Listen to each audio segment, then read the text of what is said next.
Hello विद्यार्थियों, Shri Ram online classes में आपका स्वागत है। मैं आपके लिए आज लेकर आया हूँ मस्ट वीवीआई क्वेश्चन इकोनॉमिक्स का। तो इस वीडियो को पूरी तरह से देखिए और इसको अच्छी तरह से समझ जाइए ताकि आपके एग्ज़ाम में जो भी क्वेश्चन आए इस वीडियो से उसको आप सही तरह से टिक लगा सके। तो चलिए बिना देर के हुए मैं अब क्लास का शुरुआत करता हूँ।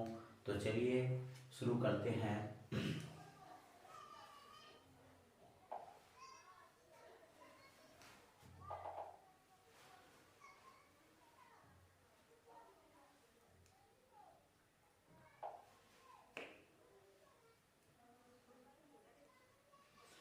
चलिए तो कुछ मोटिवेशन कोट है।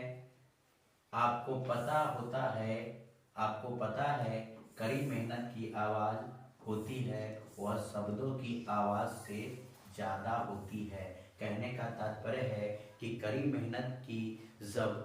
मेहनत करने के बाद जब लोगों का रिजल्ट आता है तो चारों ओर उसकी ही चर्चा होती है। इसीलिए आप लोग जोर शोर से पूरे जी जान लगा के तैयारी करते रहिए ताकि आपका रिजल्ट बहुत अच्छा आए और आगे और अच्छी तरह से पढ़ सके।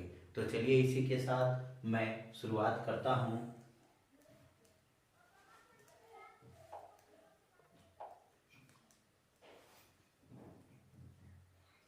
पहला क्वेश्चन है, निम्न में से कौन सा प्राथमिक क्षेत्र है? तो ऑप्शन ए है सेवा क्षेत्र, ऑप्शन बी है कृषि क्षेत्र, ऑप्शन सी है औद्योगिक क्षेत्र और ऑप्शन डी है इनमें से कोई नहीं। तो इसका सही आंसर जो हो जाएगा वो होगा सेवा क्षेत्र, कृषि क्षेत्र। सही आंसर जो हो जाएगा वो कृषि क्षेत्र होगा, क्योंकि कृषि के अंतर्गत खेती, पशुपालन, मछली पालन, मुर्गा मुर्गी पालन, बागवानी, ये सब कृषि के अंतर्गत आता है और कृषि प्राथमिक क्षेत्र के अंतर्गत आता है। तो चलिए अब नेक्स्ट क्वेश्चन की तरफ चलते हैं। इनमें कौन से देश में मिश्रित अर्थव्यवस्था है? पहला ऑप्शन है, ऑप्शन नंबर ए है अमेरिका, ऑप्शन नंबर बी है चीन, ऑप्शन नंबर सी है भारत, ऑप्शन नंबर डी है इनमें से कोई नहीं। तो इसका सही आंसर हो जाएगा होगा भारत। भारत ऐसा देश है जहां पर मिश्रित अर्थव्यवस्था है। अगला क्वेश्चन है मेरे प्यारे विद्यार्थियों।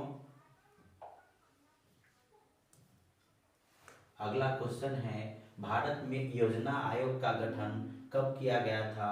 तो पहला ऑप्शन है 15 मार्च 1950, दूसरा ऑप्शन है 15 सितंबर 1950, तीसरा ऑप्शन है 15 अक्टूबर 1951। तो इसका सही आंसर हो जाएगा 15 मार्च 1950 को योजना आयोग की स्थापना हुआ था और इसे लागू कर दिया गया था 1951 में। इसे पंचवर्षीय योजना भी कहा जाता है क्योंकि यह योजना 5 साल के लिए होती थी और इस योजना को अब खत्म करके ला दिया गया है नीति आयोग। तो एक और क्वेश्चन आ सकता है इससे रिलेटेड कि योजना आयोग को कब समाप्त कर दिया गया था? तो 31 दिसंबर 2014 को समाप्त कर दिया गया था और फिर उसके जगह पर 1 जनवरी 2015 से नीति आयोग लागू कर दिया गया था। दूसरा क्वेश्चन पूछेगा कि नीति आयोग के अध्यक्ष कौन होते हैं? तो भारत के प्रधानमंत्री जो होते हैं वह नीति आयोग के अध्यक्ष होते हैं। अगला क्वेश्चन है मेरे प्यारे विद्यार्थियों,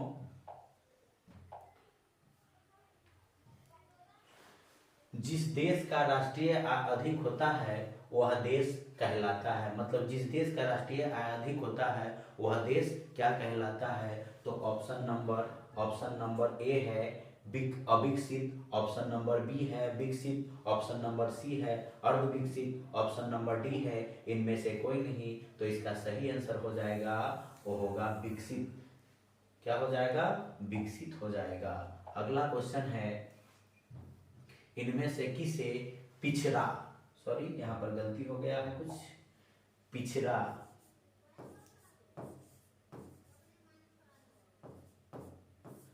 राज्य कहा जाता है? तो ऑप्शन ए है पंजाब, ऑप्शन बी है केरल, ऑप्शन सी है बिहार, ऑप्शन डी है दिल्ली। तो इसका सही आंसर जो हो जाएगा वह बिहार हो जाएगा। बिहार को पिछड़ा राज्य कहा जाता है क्योंकि बिहार में उद्योग धंधे की कमी है। यहाँ के अधिकतर लोग कृषि कार्य में लगे हुए हैं, जिसके कारण बिहार जो है पिछड़ा है।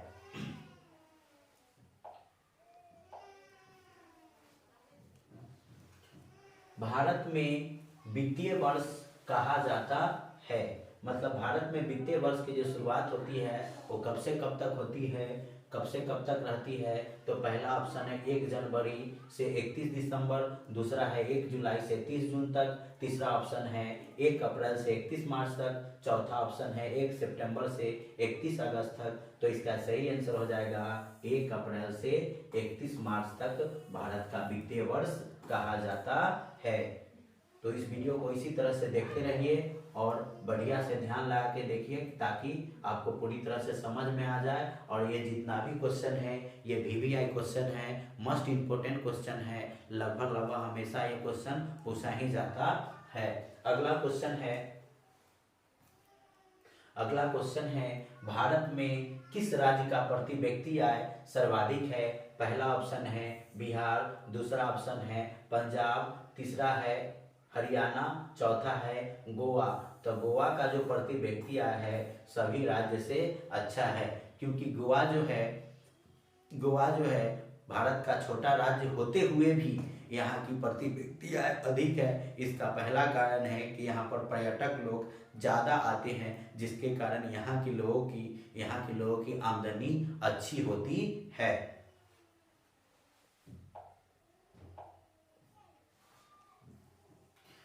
अगला क्वेश्चन है बिहार में किस जिले का प्रति व्यक्ति आय सर्वाधिक है।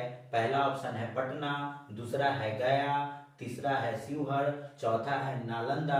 तो इसका सही आंसर जो हो जाएगा वो होगा पटना, और पटना जो है बिहार की राजधानी भी है। ठीक है, तो अगला क्वेश्चन है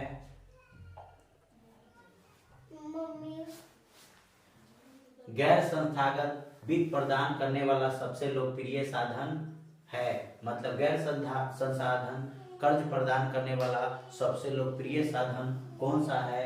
तो पहला ऑप्शन है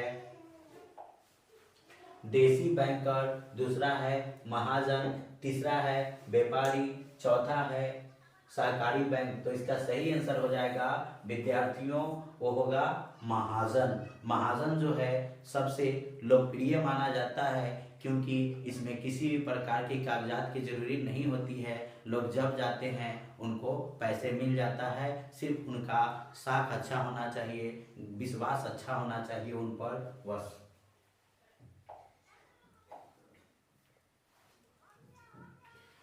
अगला क्वेश्चन है भारत में केंद्रीय बैंक कौन है। पहला है Reserve Bank of India, B number में है क्षेत्रीय ग्रामीण बैंक, सी नंबर में है State Bank of India, D number में है पंजाब नेशनल बैंक। तो भारत का केंद्रीय बैंक जो है रिजर्व बैंक ऑफ इंडिया है, जिसका अभी मुख्यालय है मुंबई में। रिजर्व बैंक ऑफ इंडिया से एक और क्वेश्चन बन सकता है कि इसकी स्थापना कब हुई थी। तो इसकी स्थापना 1 अप्रैल 1935 को हुई थी। जब इसकी स्थापना हुई थी तो इसका मुख्यालय कलकत्ता में था, उसके बाद इसका मुख्यालय जो है मुंबई ले जाया गया। अभी इसके गवर्नर जो है श्री संजय मल्होत्रा हैं, जो कि 26वें नंबर के गवर्नर है। अगला क्वेश्चन इससे बन सकता है कि RBI का मतलब reserve Bank of India bank जो है इसका राष्ट्रीयकरण कब किया गया था। तो इसका राष्ट्रीयकरण 1949 में कर दिया गया था।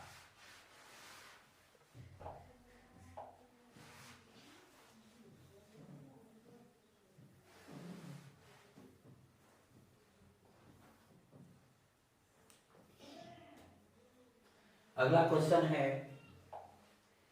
दीर्घकालीन ऋण प्रदान करने वाली संस्था कौन सी है। तो पहला है कृषक महाजन, दूसरा है भूमि विकास बैंक, तीसरा ऑप्शन है प्राथमिक कृषि साख समिति और चौथा ऑप्शन है इनमें से कोई नहीं। तो इसका जो आंसर हो जाएगा वो होगा भूमि विकास बैंक। भूमि विकास बैंक जो है लंबे समय के लिए लोगों को ऋण प्रदान करती है। अगला क्वेश्चन है मेरे प्यारे विद्यार्थियों, अगला क्वेश्चन है भारत की वित्तीय राजधानी किस शहर को कहा जाता है? तो इसका आंसर हो जाएगा मुंबई। मुंबई जो है भारत की वित्तीय राजधानी है और इसे वित्तीय राजधानी कहा भी जाता है। ठीक है,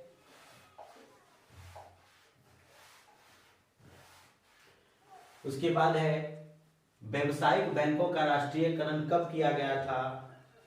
तो पहला ऑप्शन है, ए ऑप्शन है 1966 में, बी ऑप्शन है 1930 में, सी ऑप्शन है 1969 में, डी ऑप्शन है 1975 में। तो इसका सही आंसर जो हो जाएगा 1969 में व्यावसायिक बैंक का राष्ट्रीयकरण कर दिया गया था। यानी उस समय 14 व्यावसायिक बैंक का राष्ट्रीयकरण किया गया था और उस समय भारत के प्रधानमंत्री थी श्रीमती इंदिरा गांधी जी। अगला क्वेश्चन है आर्थिक विकास का तीसरा क्षेत्र क्या है? आर्थिक विकास का तीसरा क्षेत्र क्या है? तो ऑप्शन नंबर ए है कृषि क्षेत्र, ऑप्शन नंबर बी है विज्ञान क्षेत्र, ऑप्शन नंबर सी है शिक्षा क्षेत्र, ऑप्शन नंबर डी है सेवा क्षेत्र। तो इसका सही आंसर जो हो जाएगा वो होगा सेवा क्षेत्र। आर्थिक विकास का तीसरा क्षेत्र जो होता है वह सेवा क्षेत्र होता है। कृषि जो है प्रथम क्षेत्र में आता है, शिक्षा जो है ये तृतीय में भी आता है और विज्ञान क्षेत्र जो है ये भी जो है तृतीय में आता है। ठीक है,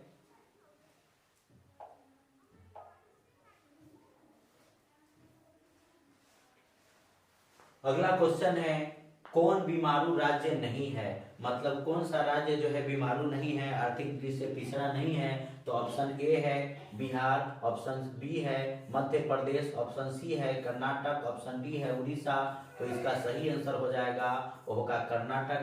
कर्नाटक जो है बीमारू राज्य में नहीं आता है। बाकी बात तीनों राज्य बिहार, मध्य प्रदेश और उड़ीसा जो है यह बीमारू राज्य में आता है। अगला क्वेश्चन है कौन सी गैर सेवा सरकारी है? कौन सी सेवा गैर सरकारी सेवा है? ऑप्शन नंबर ए है सैन्य सेवा, ऑप्शन नंबर बी है वित्त सेवा, ऑप्शन नंबर सी है मॉल सेवा, ऑप्शन नंबर डी है रेल सेवा।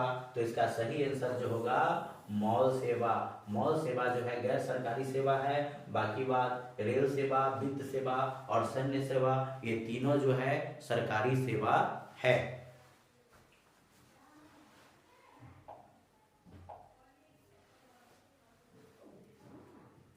अगला क्वेश्चन है ऊर्जा के मुख्य स्रोत क्या है? ऑप्शन नंबर ए है कोयला, ऑप्शन नंबर बी है पेट्रोलियम, ऑप्शन नंबर सी है विद्युत, ऑप्शन नंबर डी है इनमें से सभी। तो इसका सही आंसर जो हो जाएगा वो होगा इनमें से सभी, क्योंकि इन सभी से ऊर्जा भरपूर मात्रा में प्राप्त किया जाता है। अगला क्वेश्चन है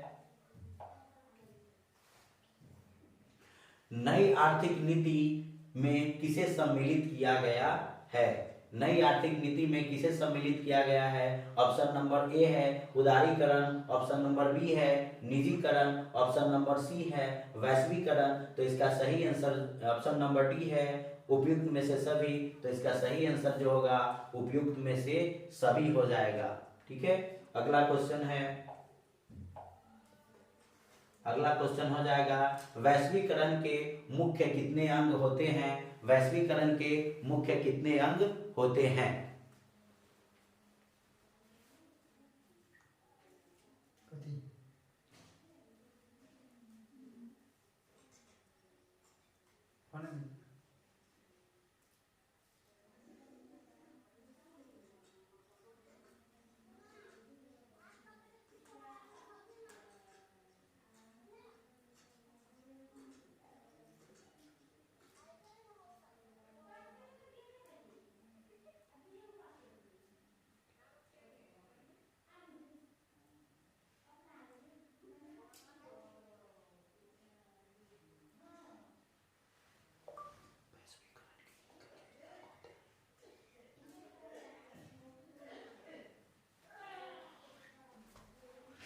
तो देखिए अगला क्वेश्चन है, वैश्वीकरण के मुख्य कितने अंग होते हैं? पहला ऑप्शन है, ऑप्शन नंबर ए है 1, ऑप्शन नंबर बी है 2, ऑप्शन नंबर सी है 4, सी है 5, ऑप्शन नंबर डी है 4।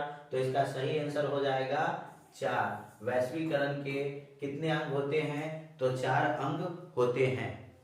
अगला क्वेश्चन है,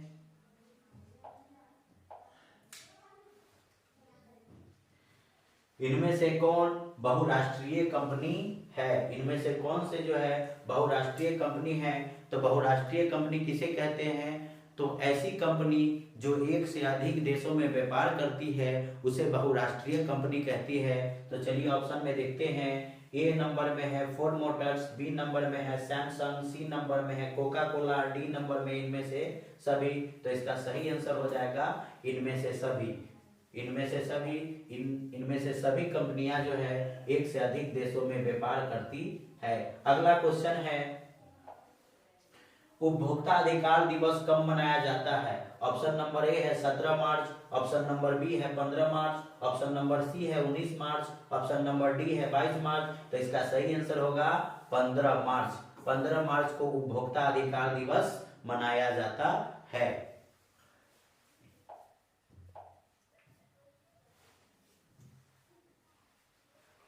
अगला क्वेश्चन है, यदि किसी वस्तु या सेवा का मूल्य 20 लाख से अधिक तथा 1 करोड़ से कम है तो उपभोक्ता कहां शिकायत कर सकता है? ऑप्शन नंबर ए है जिला फोरम, ऑप्शन नंबर बी है राज्य आयोग, ऑप्शन नंबर सी है राष्ट्रीय आयोग, ऑप्शन नंबर डी है इनमें से कोई नहीं। तो इसका सही आंसर जो हो जाएगा वह राज्य आयोग होगा। राज्य आयोग में उपभोक्ता शिकायत कर सकता है। ठीक है, आगे है,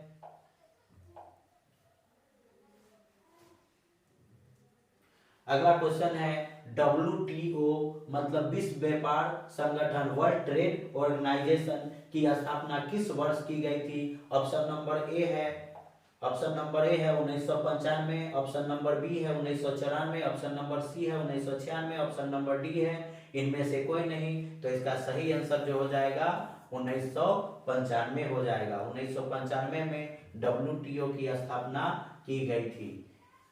अगला क्वेश्चन है, योजना आयोग को भंग कर कौन सा आयोग बना? तो ये क्वेश्चन पहले ही मैं बता चुका हूं कि योजना आयोग को भंग करके नीति आयोग बनाया गया था। तो इसका आंसर जो हो जाएगा नीति आयोग होगा। नीति आयोग होगा। इसकी शुरुआत कब की गई थी? तो 1 जनवरी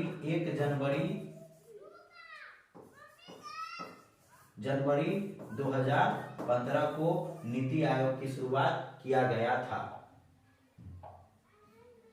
अगला क्वेश्चन है, राष्ट्रीय विकास परिषद का गठन कब किया गया था? ऑप्शन नंबर ए है 1950 ईस्वी में, ऑप्शन नंबर बी है 1951 ईस्वी में, ऑप्शन नंबर सी है 1952 ईस्वी में, ऑप्शन नंबर डी है 1953 ईस्वी में। तो इसका सही आंसर जो हो जाएगा वो होगा 1952 ईस्वी में। 1952 में राष्ट्रीय विकास परिषद का गठन किया गया था।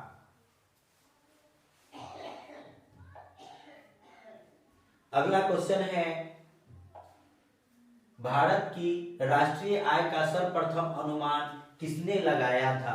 किसने लगाया था भारत की राष्ट्रीय आय का सर्वप्रथम अनुमान कि भारत की राष्ट्रीय आय क्या है? तो पहला ऑप्शन है महात्मा गांधी, दूसरा ऑप्शन है जवाहरलाल नेहरू, तीसरा ऑप्शन है सरदार पटेल, चौथा ऑप्शन है दादा भाई नौरोजी। तो इसका सही आंसर जो हो जाएगा वो होगा दादा भाई नौरोजी। दादा भाई नौरोजी ने 1868 में राष्ट्रीय आय का अनुमान लगाया था। अगला क्वेश्चन है, भारत में करेंसी नोट कौन जारी करता है? भारत में करेंसी नोट कौन जारी करता है? ऑप्शन नंबर ए है वित्त आयोग, वित्त विभाग, ऑप्शन नंबर बी है वाणिज्यिक विभाग, ऑप्शन नंबर सी है Reserve Bank of India, option number D है इनमें से कोई नहीं। तो इसका सही आंसर हो जाएगा reserve Bank of India. Reserve Bank of India जो है यह करेंसी नोट जारी करता है।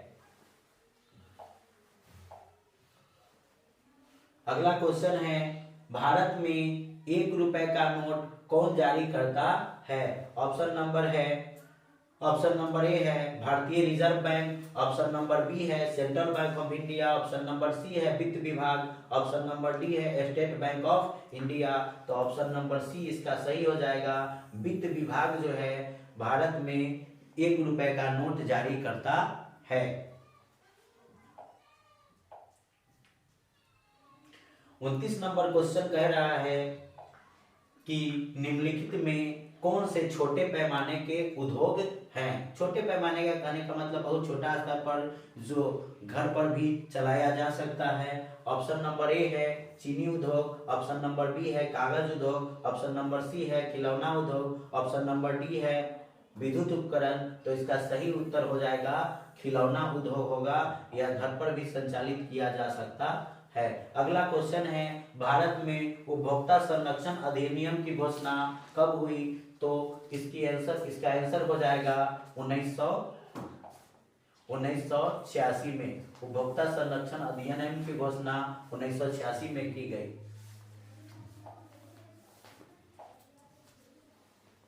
अगला क्वेश्चन है विश्व उपभोक्ता अधिकार दिवस कब मनाया जाता है? विश्व उपभोक्ता अधिकार दिवस कब मनाया जाता है? तो इसका सही आंसर हो जाएगा 15 मार्च को विश्व उपभोक्ता अधिकार दिवस मनाया जाता है। आप लोग इस वीडियो को पूरी तरह से देखिए, पूरा वीडियो देखिए और वीडियो सही तरीका से देखिए ताकि इसमें जितने भी क्वेश्चन हैं आपको अच्छी तरह से समझ में आ सके। मानव विकास रिपोर्ट का प्रकाशन किसके द्वारा किया जाता है? तो पहला ऑप्शन है विश्व व्यापार संगठन WTO यानी वर्ल्ड ट्रेड ऑर्गेनाइजेशन, दूसरा ऑप्शन है विश्व स्वास्थ्य संगठन WHO, तीसरा ऑप्शन है संयुक्त राष्ट्र विकास कार्यक्रम UNDP, चौथा ऑप्शन है अंतर्राष्ट्रीय श्रम संगठन ILO। तो इसका सही आंसर हो जाएगा संयुक्त राष्ट्र विकास परिषद UNDP यानी यूनाइटेड नेशन डेवलपमेंट प्रोग्राम। ठीक है, तो संयुक्त राष्ट्र विकास कार्यक्रम इसका जो है प्रकाशन करता है।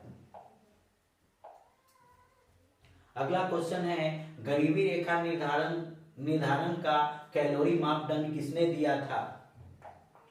गरीबी रेखा निर्धारण का कैलोरी मापदंड किसने दिया था? पहला ऑप्शन है तेंदुलकर समिति, दूसरा है योजना आयोग, तीसरा है राष्ट्रीय विकास परिषद, चौथा है नीति आयोग। तो इसका सही आंसर हो जाएगा तेंदुलकर समिति होगा।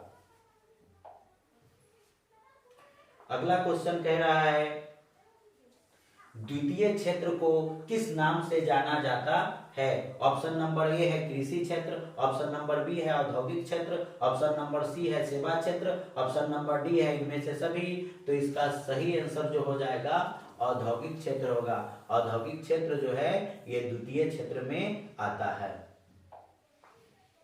अगला क्वेश्चन है भारत में सर्वप्रथम राष्ट्रीय आय का अनुमान कब लगाया गया था? तो ये क्वेश्चन मैं बता चुका हूं कि भारत में सर्वप्रथम राष्ट्रीय आय का अनुमान 1868 में श्री दादा भाई नौरोजी के द्वारा लगाया गया था। दादा भाई नौरोजी के द्वारा लगाया गया था।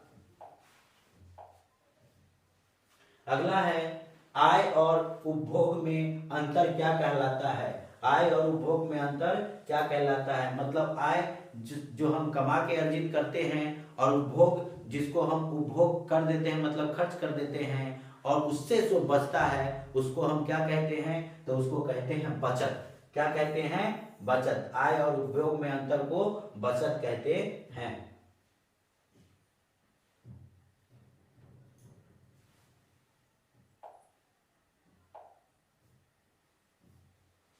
अगला है विश्व व्यापार संगठन का मुख्यालय कहाँ है? विश्व व्यापार संगठन का मुख्यालय कहाँ है? ऑप्शन नंबर ए है जेनेवा, ऑप्शन नंबर बी है पेरिस, ऑप्शन नंबर सी है न्यूयॉर्क, ऑप्शन नंबर डी है वाशिंगटन। विश्व व्यापार संगठन का मुख्यालय कहाँ है? तो इसका हो जाएगा न्यूयॉर्क। इसका हो जाएगा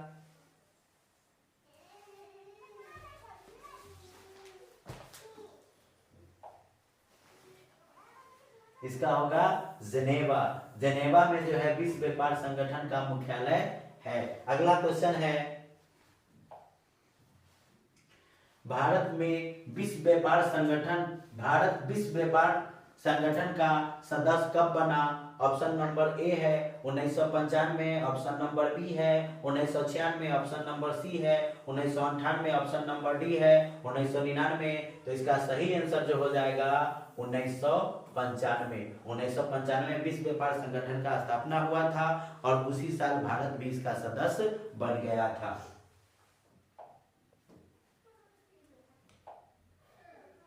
अगला क्वेश्चन कह रहा है, अर्थव्यवस्था के किस क्षेत्र से हरित क्रांति संबंधित है?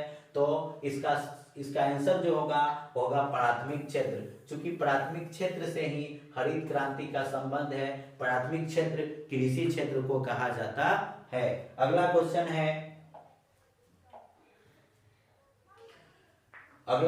है, कोपरा क्या होता है? तो इसका ऑप्शन नंबर ए है सूचना का अधिकार, उपभोक्ता संरक्षण अधिनियम। ऑप्शन नंबर बी है उपभोक्ता संरक्षण अधिनियम, ऑप्शन नंबर सी है मानव विकास सूचकांक, ऑप्शन नंबर डी है उपभोक्ता अधिकार दिवस। तो इसका सही आंसर हो जाएगा उपभोक्ता संरक्षण अधिनियम। उपभोक्ता संरक्षण अधिनियम कोपरा से संबंधित है।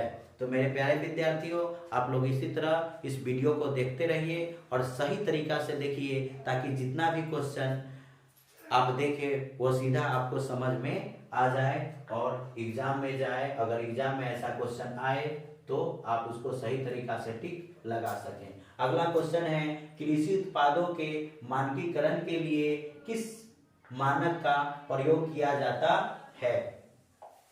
तो ऑप्शन नंबर ए है हॉलमार्क, ऑप्शन नंबर बी है egg mark, option number C है eco mark, option number D है इनमें से कोई नहीं। तो इसका सही आंसर जो हो जाएगा वो होगा इको मार्क। अगला क्वेश्चन है,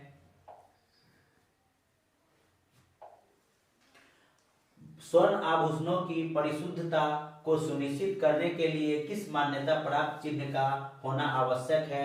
ऑप्शन नंबर ए है ISI, ऑप्शन नंबर बी है हॉलमार्क, ऑप्शन नंबर सी है एग मार्क। तो इसका सही आंसर जो हो जाएगा वो होगा हॉलमार्क। क्या होगा?